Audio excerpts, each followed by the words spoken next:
कि हो सकता है कोई भाई किसी के भी पास चला गया हो, बुक्का लेके चला गया हो, फोटो खिंचवा लिया हो और फिर बाद में वो फेसबुक, आजकल तो सोशल मीडिया का जमाना है।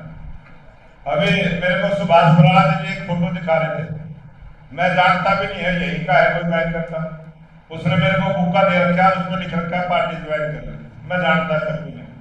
और जब से रिजल्ट हमारा आया, हमारी तीसरी बार सरकार बनी, उसके बाद बहुत सारे लोग आए और जब वो बुक्का लेके आए मेरे पास उसकी शिकायत पहुंची तो उसी दिन मैंने मीडिया में भी जारी किया। और जब मंडल अध्यक्षों के साथ संवाद कर रहा था, सभी प्रत्याशियों के साथ मैंने संवाद किया, पार्टी के अनेक प्लेटफॉर्मों पर संवाद किया, ये बता कि पटका डाल के किसी भी की भी ज्वाइनिंग नहीं होगी, क्योंकि जो चुनाव से पहले पार्टी बदल गए थे और हमारी जब तीसरी बार सरकार बनी वो एकदम से भारतीय जनता पार्टी की तरफ वापस उन्होंने मुड़ लिए कि भाई फिर दोबारा से इसमें घुस जाए। वो अपने लालच में गए थे, लालच उधर पूरा नहीं हुआ, फिर उधर भाग लिए। तो इन सब की पहचान सबको है। भारतीय जनता पार्टी का इतना बड़ा संगठन है, इसकी बहुत सारी आंखें हैं, बहुत सारे लोग हैं फीडबैक देने वाले, जो हमारे प्रत्याशी रहे वो फीडबैक देंगे, जो हमारे संगठन के लोग काम किया वो फीडबैक देंगे। बहुत सारी ऐसी सामाजिक संस्थाओं के भी लोग हैं जो न्यूट्रल लोग हैं, जिन्होंने सीधी जानकारी दी है कि फलाना नेता तुम्हारा ऐसे ऐसे कर रहा है, सारी जानकारी पार्टी के पास है। तो इसलिए किसी भी भाई को दुखी होने की जरूरत नहीं है, ये भारतीय जनता पार्टी है, सारी जानकारी है।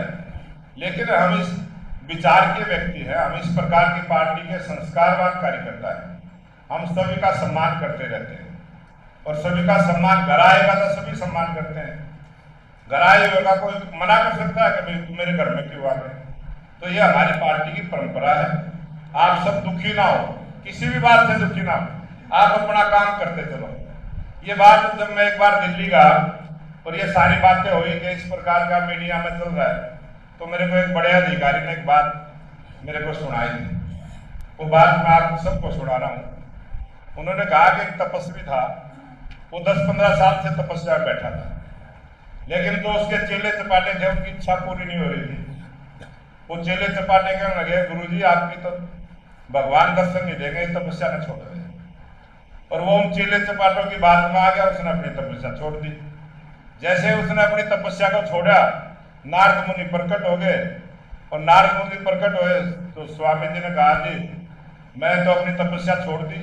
बोला मैं इसीलिए तो आया कि तेरा 5-6 महीने का समय बचा था और तेरी तपस्या सफल होने वाली थी और तूने अब छोड़ दी, बहुत भारी गलती करी। अगर मैं फिर दोबारा से शुरू हो जाता तो वो फिर दोबारा से शुरू हो गया। तो नारद मुनि ने कहा अगर दोबारा से शुरू तो हो गया, लेकिन गिनती 1 से शुरू होगी, पीछे वाली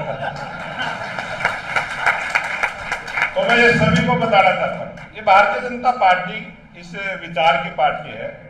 कोई व्यक्ति ये सोचे कि मैं अपने गांव में कोई काम ऐसा कर लूँ, दिल्ली वालों को पता ना था, दिल्ली वालों को सब पता है। जितना आप लोगों को पता है इससे ज्यादा दिल्ली वालों को पता है, उनके पास 1-1 मिनट की खबर होती है। इसलिए मैं आप सबसे कहूंगा, अपना भाईचारा खराब मत करो, अपने भाईचारे को मजबूत रखो। और इस चुनाव में एक बात और देखने को आई है, बड़े बड़े नेता तो बदली हो गए, वोटर बदली नहीं है, वोटर भारतीय जनता पार्टी में रहा। किसी के कहने से अगर वोट ट्रांसफर होती तो वोट बढ़ती, थोड़ा वोट तो घटती। हमारे तो सारे गए वोट बढ़ी है, घटी तो कहीं भी नहीं किसी चीज पे। तो ये ध्यान देने की बात है, दुखी होने की बात भी नहीं।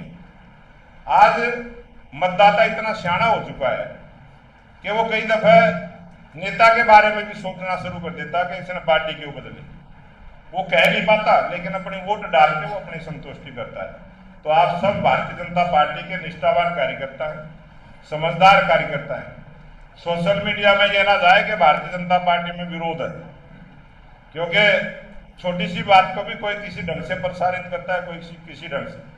ये पार्टी का प्लेटफार्म है, पार्टी के प्लेटफार्म में अपने घर में ये पार्टी के